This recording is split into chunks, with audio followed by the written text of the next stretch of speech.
Hi traders, this is Frank Paul speaking to you. I'm the author of the Forex Profits with MACD course, and I'd like to welcome you to this special presentation this week.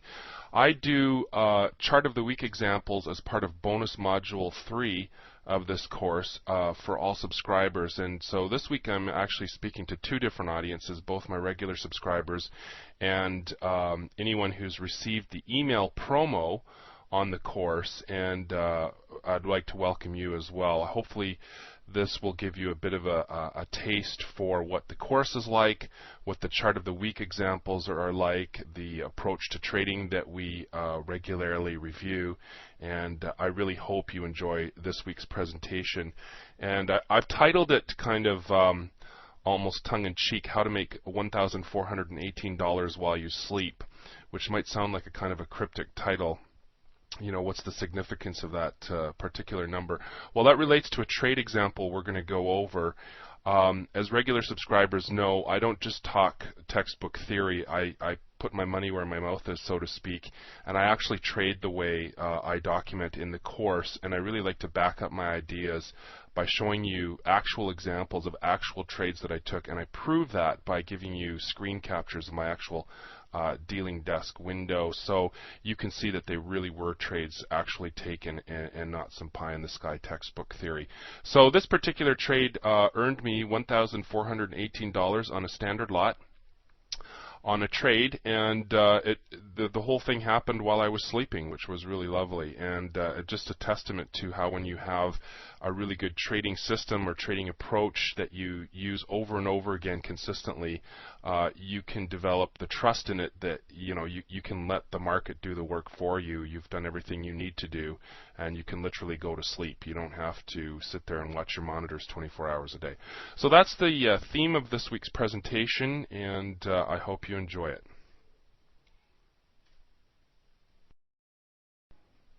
So the trade that we're going to look at is for a cable cross, i.e. the GBP AUD or Pound Aussie pair.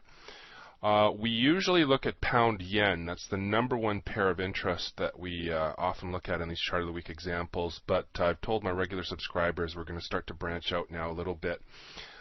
Don't have to feel restricted to trading just one pair. I myself like to look at a number of different what I call Eurozone cross pairs.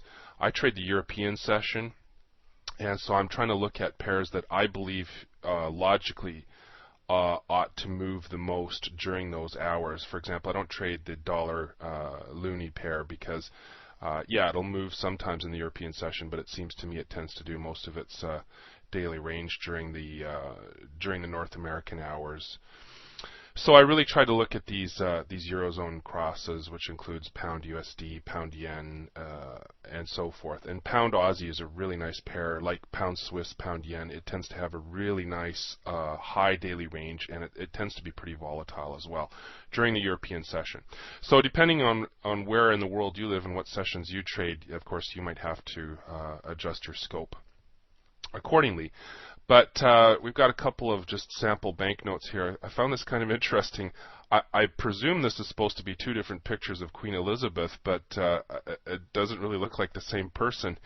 But this one on the left here on the Aussie dollar looks more like Annette Bening to me. But anyway, just some specimens of the two different banknotes of this pair. And what we're going to do, I'm going to show you all the chart examples, and we're going to use a top-down approach, which is totally consistent with the Forex Mentor system. We're going to look at a weekly, daily, 4-hour, 60-minute, 15-minute, and 3-minute chart. If you're not yet a subscriber, a 3-minute chart is probably a time frame you're not accustomed to. We explain the reasons for that in the course, but we're going to look at all those charts because to trade intelligently, or at least safely, we know that we have to have a grasp on what's happening on all of these different time frames. So that's the approach I'm going to cover in the chart examples, which we're going to review in detail. Pound Aussie, European session, January the 9th.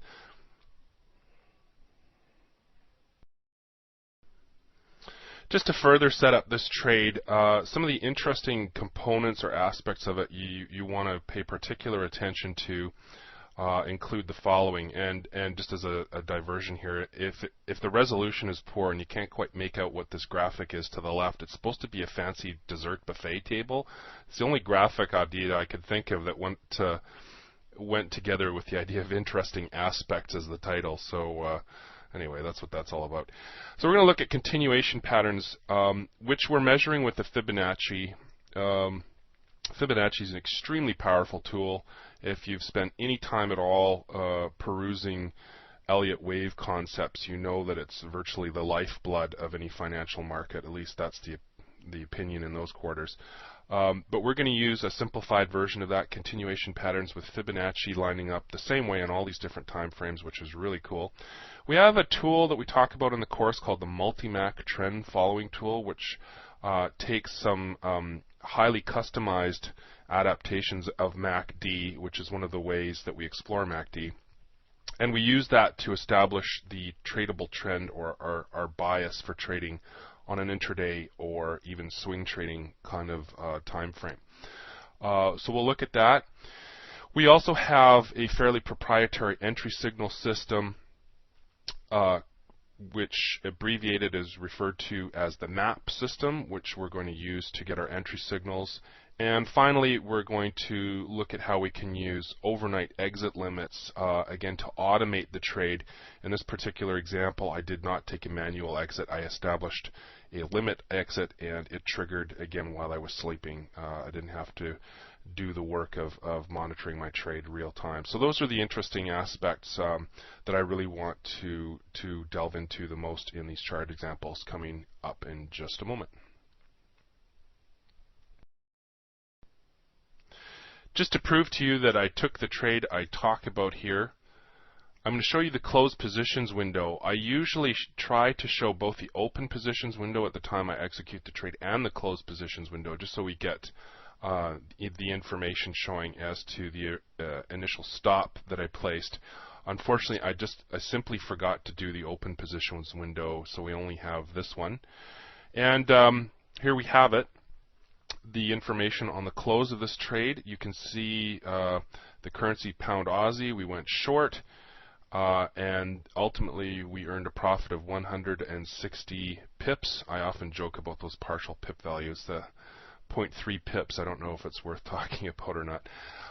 So you might want to just, as an idea, consider jotting down some of these numbers here in this example.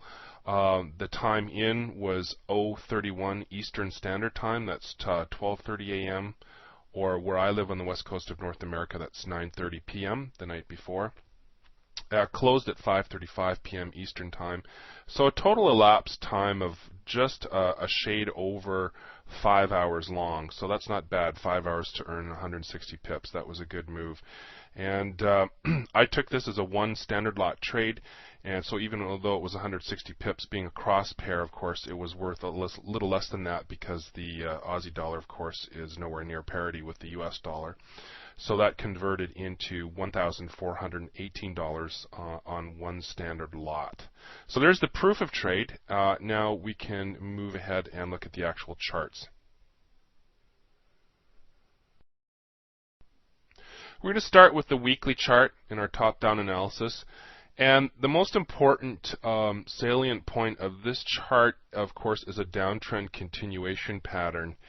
And for some newer traders or traders who are not used to working with continuation patterns and Fibonacci, the question might be, well, you know, how do I find these things? And there's no simple answer. It's just a matter of training your eye to see a high, then a low, then a subsequent or secondary high that is lower than the first. And of course, you can just flip that whole paradigm on its head if you're looking for uptrend continuation patterns. So you just have to train your eye to see them, and the best way to do that is just grab a hold of as many charts as you can and just draw on them to death. Just everywhere you see a 1, 2, 3, a 1, 2, 3, line them up with your Fibonacci tool and see what they tell you. It's actually good to start with post hoc information. In other words, just look at a chart where you can go back from the live edge of trading and just draw these structures and see where price went in relation to the different support and resistance levels. We can't get into any more greater detail about waves or continuation patterns or Fibonacci than that, just because we don't have time. But what I'd like to do is just start this off by noting this ABC pattern here on pound Aussie going all the way back to March 2007 for the A point, a high of 2.5488. Then we had a bit of a sloppy B here. We had a bit of a sloppy 1, 2, 3 bottom, as you can see here at this 2.3292 level. Price then charged right back up to the A level, and it was a bit of a sloppy top as well. In an ideal scenario, you want to see price come and just touch a specific support or resistance level, just touch it perfectly and then turn the corner. So this is just a real world example. Sometimes the textbook theory doesn't work out perfectly, but what we can see happening here is that price, after it fell off the C level, came through, penetrated the B level all the way down to this 50% Fibonacci extension, at which point we found some support. As often happens, once we break a B level, price comes back up and tries to test it again, which is what happened here, fell off. And so when we saw this pattern, a secondary continuation pattern, this could be an A here, a B, a C, we knew that the trend on this high level time frame was generically bearish. It looked for resistance here at the old B level and found it, and now is trending down. What we want to do when we're reading these Fibonacci levels, this is one area where MACD can really help us, is we want to look for overbought, oversold readings which line up with these different swing points within the Fibonacci structure. I can't go into great detail. My regular subscribers know what these indicator settings are. These are all fairly customized. Of course, we've got two MACD panels, an SMI and an RSI, but they all have fairly unique settings, and we go over that in the course. But we can see here that this slow setting MACD went overbought and was giving us a bearish crossover right at this A point. And on the C point, which was a secondary high, we had a knee pattern or a bounce on the slow MACD, and then all three of these faster oscillators went quasi overbought, turned the corner and heading down. So when you're lining these points up with your oscillators, you really want to look for, if it's a high, you want to look for overbought crossing bearish, and a low, of course, oversold crossing bullish. So in a nutshell, we have evidence of a fairly high level downtrend bias on this weekly chart, and we can also see that this 100-period EMA has turned bearish. It's trending down. It's painting in red, which means price is below it, which again is generically bearish. So at this point, just at looking at one chart, I have reason to believe some serious further downside potential in this pair, although I'm noting that we have a little bit of support coming in at this 50% Fibonacci extension. But generically at this point, I would be reading this pair as bearish.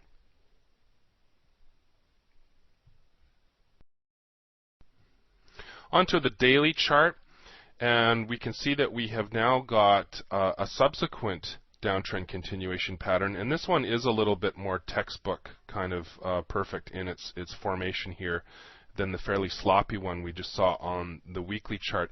This is not the same downtrend continuation pattern. This is a different one. It's coming after the first one we saw on the last chart. So here we have a swing point high at 2.5605 and a B at 2.2189, and you can see that price bounced off the support level, came almost perfectly up to the 50% resistance line, the 50 fib, and then it started trending down. And again, lining up our oscillators, we can see that the swing high of this A point was well confirmed by the two MACDs and the two other indicators that we're using together with it. Then what this other example here to the right shows us is that they don't necessarily all line up at the exact same time. That's okay. We know that the slow MACD, true to its name, tends to lag behind these other indicators, but we're just looking basically for a confluence of signals on this indicator suite to confirm the swing point. So now at this point what I'm doing is I'm looking at this chart and I'm thinking, well, I believe that price will penetrate this B point. The weekly chart tells me that. It's a high-level bearish reading. We're not too far off this low of 21.89 at the time that I took these chart pictures. 22.60 to 21.89. We're off by less than 100 pips, and yet we have lots of downside potential on the weekly chart. However, this could be a period, an area of support here. And so until prices convincingly penetrated this level and possibly even come back and tested broken support as resistance, I want to be a little bit leery of how far I might want to take this thing, because old lows can sometimes provide support. I'm recording this on January 10th, and overnight we had the Bank of England rate decision, and the effect it had was basically a three-wave corrective pattern up to news time, which was 7 a.m. Eastern Standard Time. The rate news came out, and the market tanked. So at this point, we actually have convincingly taken out this 21.89 level. And had I chosen to take a bit more of a risky approach, I suppose I could have just held on to the trade through the news, but I chose just to be prudent or cautious to book my profit a bit early. But the trade did perform great. We went much further beyond this B level, even in the aftermath of the news. So anyway, just a long-winded way of saying we have another downtrend continuation pattern on the daily. The 100 EMA is trending down, and we continue to see a bearish bias unfolding on the high levels for this pair.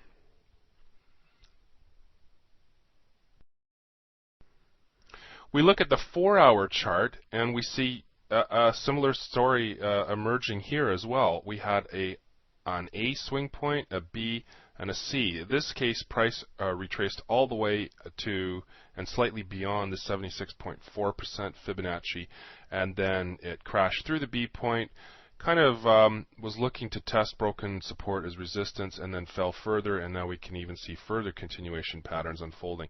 You can really see how this pattern emerges over and over and almost like feeds upon itself. You can see this happening on multiple time frames. In the case of this particular trading example, it's just really neat that we see them lining up the same way on multiple time frames. So now that price has penetrated the B level, we're into what's called extensions territory. So these are Fibonacci extensions.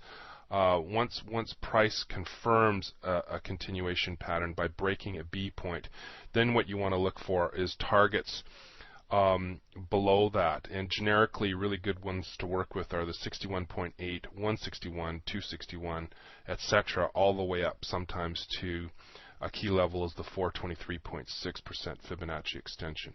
So again, the point of this example is not to get too much into the Fibonacci theory, but basically to show how it works in real time. So in the most recent kind of wave action here, heading into January 9th, which is when we traded, we could see that from here, from support on the 76% level here, we had a bit of a counter trend rally. And so what we were looking for was to sell that rally, which came actually came a little bit earlier, all the way back to the 8th. But I should have marked here where the 9th actually occurred. But we're selling into this segment here where price is moving down further.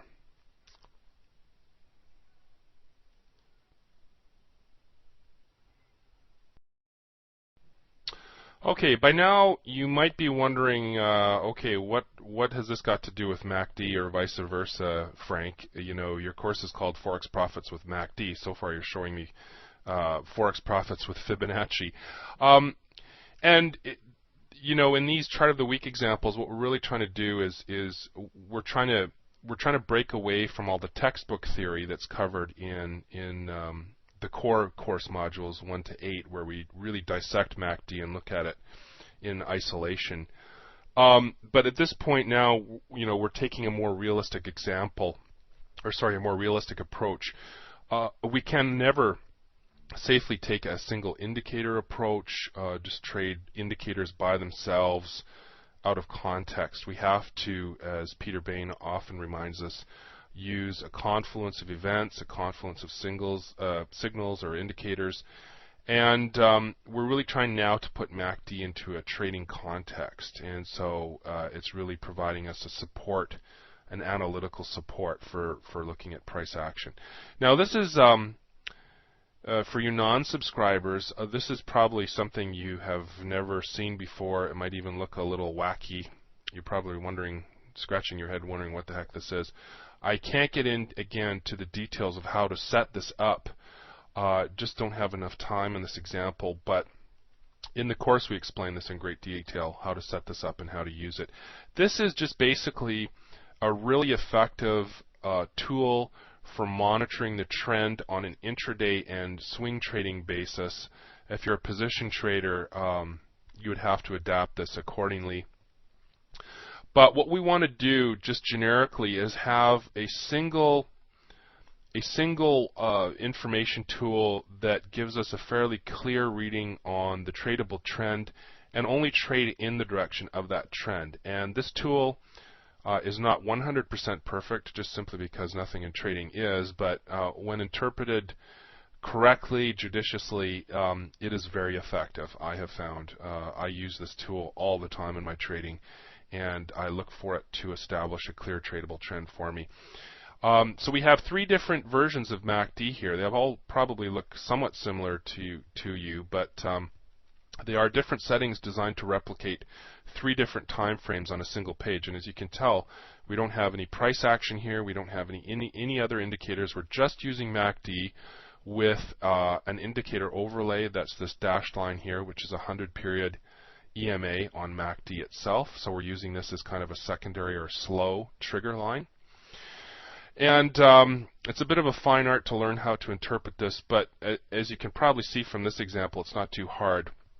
We're looking for all three of these different readings to line up the same way, and they don't always do that. And when that happens, you have to exercise a little bit of caution. But in this example, they're all kind of moving together more or less at the same time. So this dashed vertical line, I don't know if you can see it, this denotes the start of the January 9th trading session, which we're documenting here.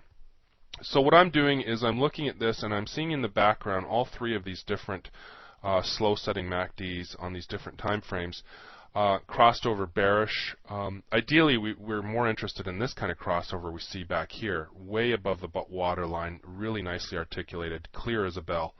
But this one's not bad either. We got a bearish crossover here on this faster setting, a secondary bearish crossover here on this moderate setting, and more like a continuation crossover on this slow setting. And they were all pointing the same way, down. Until I see these guys crossing back over the other way, MACD is telling me that the trend right now is down. I want to be thinking short, and I do not want to take long positions. I do not want to trade against this. It's dangerous, it's unreliable, it's high risk, low probability trading. So I'm establishing a single-minded focus on just going short. Now you can't apply this blindly and just say, oh, I'm just going to look at this one page and it'll tell me which way to trade. You have to put these readings in context, because we saw that we had a really good reason to believe a down market on the weekly and daily time frames. So this lines up correctly. Okay, this downtrend on MACD lines up with the prevailing bias on the higher time frames. But sometimes, let's just say if this was bullish, if we were looking at this crossover, this angle and separation heading up, we know that's counter trend, and sometimes you can trade it, but you have to be very careful, because going against the grain on the higher level time frames, this could be giving you a counter trend reading. So, even with this tool, as good as it is, you have to exercise some caution, and the safest way to work with it is to line up readings that align with at least one higher level time frame. That could be the 4-hour chart, and or the daily, and or the weekly. But fortunately for us, we already knew this thing's going down, and so this multi-MAC signal was giving us information aligned with the prevailing trend, which was good.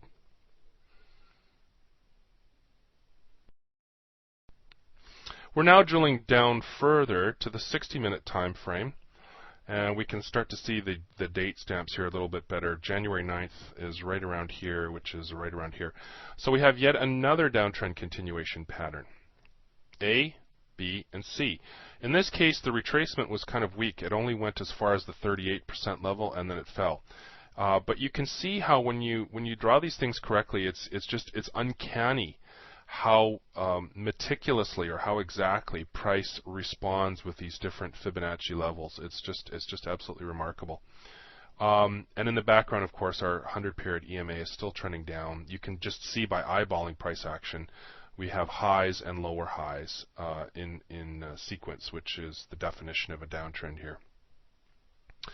So when we came into January 9th, we saw that we had penetrated this B level. Price had come whipping back to retest that level. It did it once, it did it twice, and now, when you see a successful test for resistance like this, there's really only one way to go, and that's down. So in the background, again, our oscillators had confirmed an overbought scenario, kind of more or less in line with, gee whiz, in between our A and B levels here. So again, these things they don't necessarily line up perfectly in sequence, but this is good enough because we want to sell when we're overbought, we want to buy when we're oversold, not vice versa. So that was clear enough to confirm our bias. But we also saw a handy case of divergence here. And we talk about divergence extensively in the course. There's a whole module devoted to divergence and the different types of divergence and how to work with them, and even a section on why sometimes they don't work.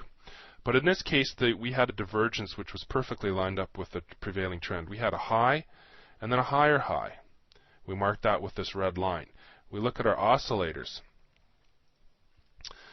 We had what amounted to triple negative divergence on this fast-setting MACD, this SMI, which is more or less the same as stochastics, and RSI here at the bottom. Triple negative divergence. Actually, it's quadruple. There's one other one I could have drawn here, which was the histogram on the fast MACD. This was also waving lower. So we actually had 4 times negative divergence. So if you have negative divergence when you've already seen all this information that's telling you the market is going down, I mean, this is where divergence is really powerful, and there's only one conclusion you could come to at this point. Get me in here short and keep me there for a good long time. And you can see what happened. The market obliged happily. So this is a really cool example of how negative divergence can fit into a downtrending market and give us some really good clues as to when to get in generically.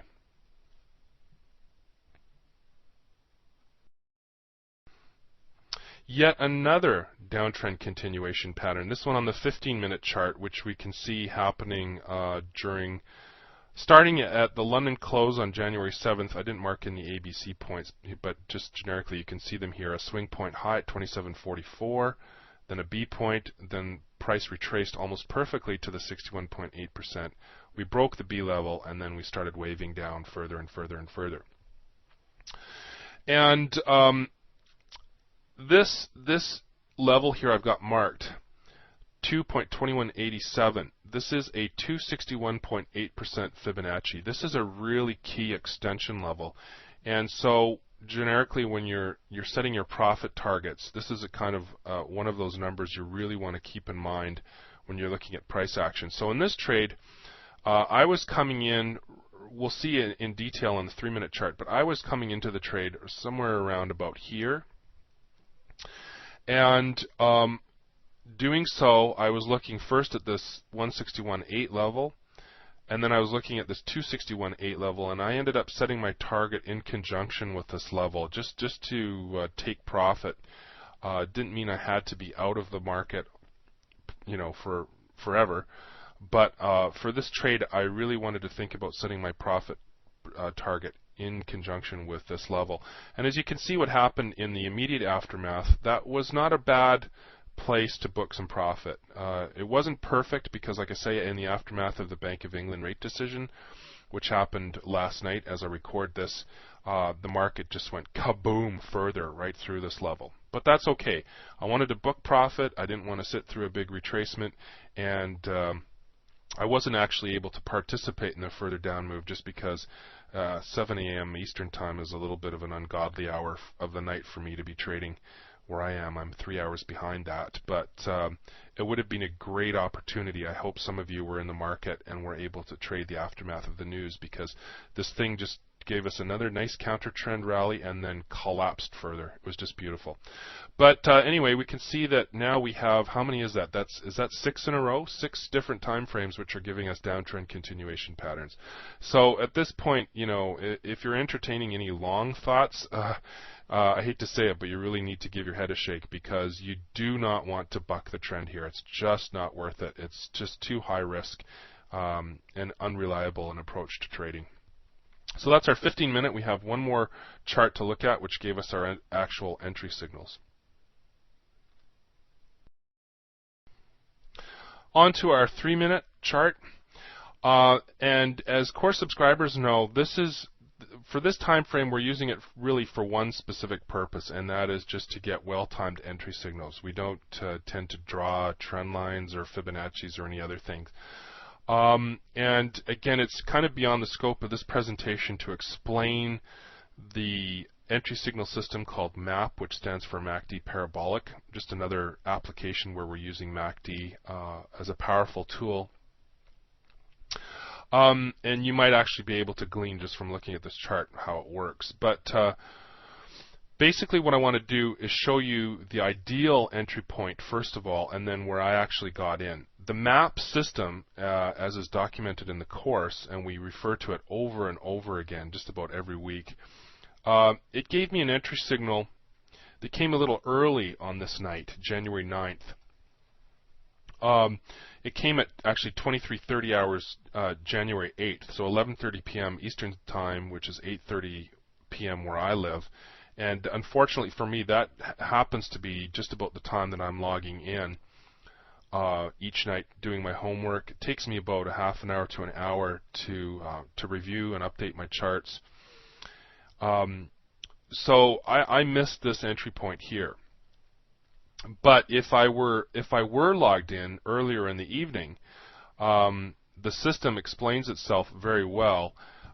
This is where I would have gone in short at 23:30 at a price of 24.07, placing my stop in conjunction with a parabolic SAR at a level of 24.22, which means a total risk of 14 pips, not including the dealing spread, which tends to be fairly expensive on this pair.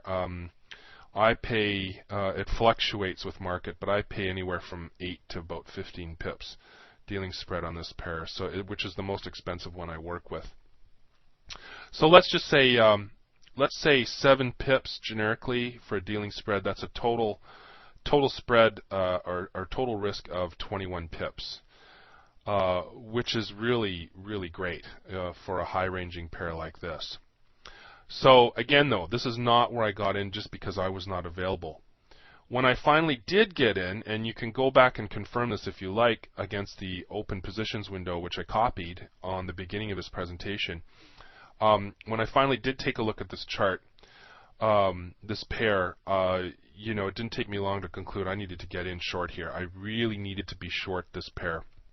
And I didn't care that I was getting in late, and I didn't care that it was going to give me a larger stop than I usually feel comfortable working with, because it was such a clear, excellent setup and a good trade. So I got in again at 0:31 hours, and the price I got was 23.59, which happened right here where my cursor is. And what I did is I used the same stop level that I would have had I traded the ideal entry point back up here. Because the way this thing works is when you time it right, when you work it right, price should respect the initial stop level on that single best ideal entry point here. And so I actually, 63 pips is really rare for me. I almost never work with a stop that wide. That's just way, way too wide for me. But again, I was just so gung-ho on this trade, I thought, well, I'm going to take it anyway. Usually, pound yen, I'm working with anywhere from about 25 to as much as 40 pips. And the slower moving pairs, I don't trade. Let's see, the slowest one I work with is dollar yen. I can often get stops of about 10 to 15 pips for that pair, really nice and tight. So 63 pips is a little bit outside the realm, but that's okay. That's where I got in. And the rest was history. You can see how this thing unfolded. And as it turned out, as you recall from the last chart, price did come down and initially find some support at that sort of 2200 level, which was an important Fibonacci level on the higher time frames. It found support there, bounced around, and then, like I say, in the aftermath of the Bank of England rate decision, it went kaboom further, which was no big surprise at all. But for the purpose of this trade, it was a nice tight trade, and you can see how I got a really good, this was a counter trend rally here. I got a really advantageous entry point relative to that. So those are all the charts we're going to look at. We're going to now recap this trade.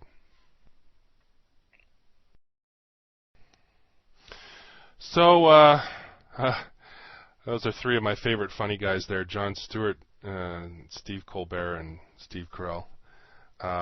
They're pretty happy. I'm pretty happy. I got a nice trade here, 160 pips profit. I risked 62 pips, so my reward to risk ratio is 2.5, which is not bad. I'm typically shooting for anywhere from 2 to about 5, and occasionally I can do much better than that with this system using these trend tracking systems and Fibonacci's and entry signal systems and so forth.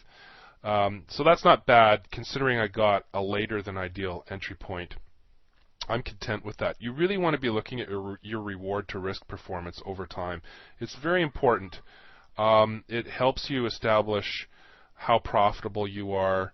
To me, it's the key determinant of success. You must be risking much less than you reap in terms of reward, just in terms of a trading system approach. Because if you're going to risk the same amount or more that you're targeting, you better darn well be sure you're hitting 70, 80, 90% accuracy. And let's face it, that's extremely hard to achieve consistently over time. With this approach, having high reward to risk, you can have lower win ratios, 50%, maybe even less, and still be profitable. Because for every winning trade you take, it pays for several stopped out trades. Now the pro forma performance of this trade, in other words, if I had gotten in on that ideal entry point and I had no reason not to take it, I just was not yet available. I wasn't ready. It happened just a little too quick for me. I wasn't looking at the chart right then. But if I had got in on that level on the 3-minute chart I showed you, this trade would have been worth not 160 but 201 pips, and my risk subsequently would have been much less. 21 pips risk, so that would have yielded a reward to risk ratio of 9.5.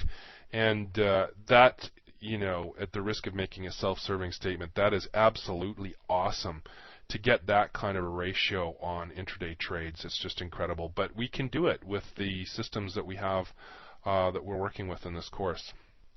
And, even though I got in late, my drawdown wasn't very much at all on this trade, and the limit exit did trigger exactly as I planned it.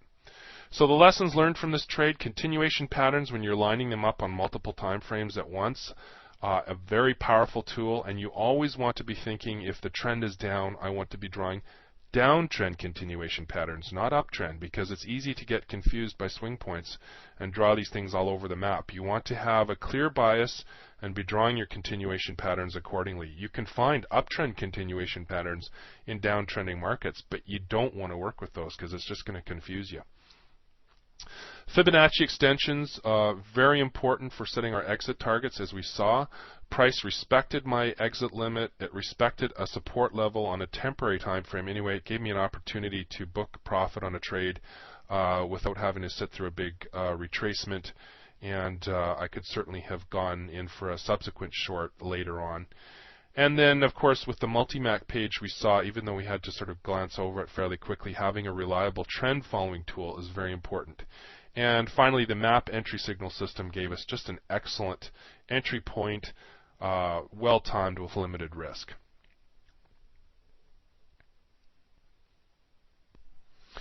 Right, so that brings us to the end of our presentation, and this page is actually more for non-subscribers, just a little bit more information here. If you like what you saw in this presentation and you have any interest at all in the Forex Profits with MACD course. You can get some more information by following this link at the top in green. Both CD and online versions available with different pricing.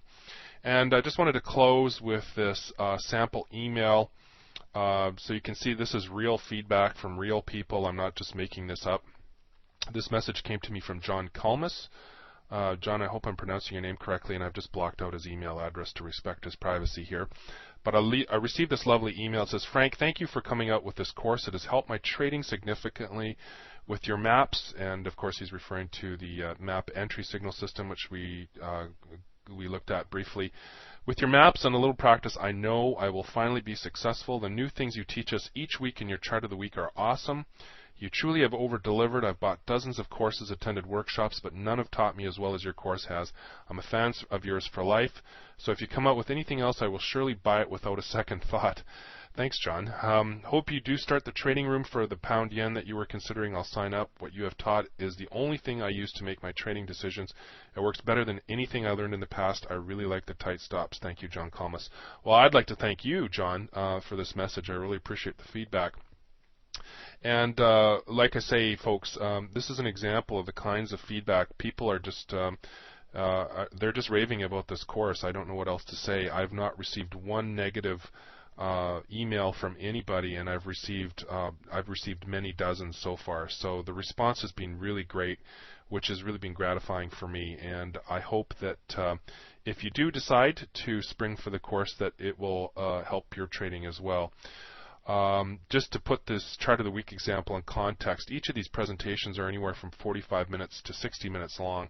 I've done 13 of them already, which that's well over 10 hours. That's more than the course content itself, and that's just for a bonus module. So you can see what I'm really trying to do here is give you really excellent value for your money. And I hope that it works for you. Anyway, either way, I want to just close by saying thank you for taking the time to hang out with me today, giving me the opportunity to talk to you. And I hope you have found this chart example helpful and interesting. And good luck with your trading, and I hope we talk soon. Thanks. Bye for now.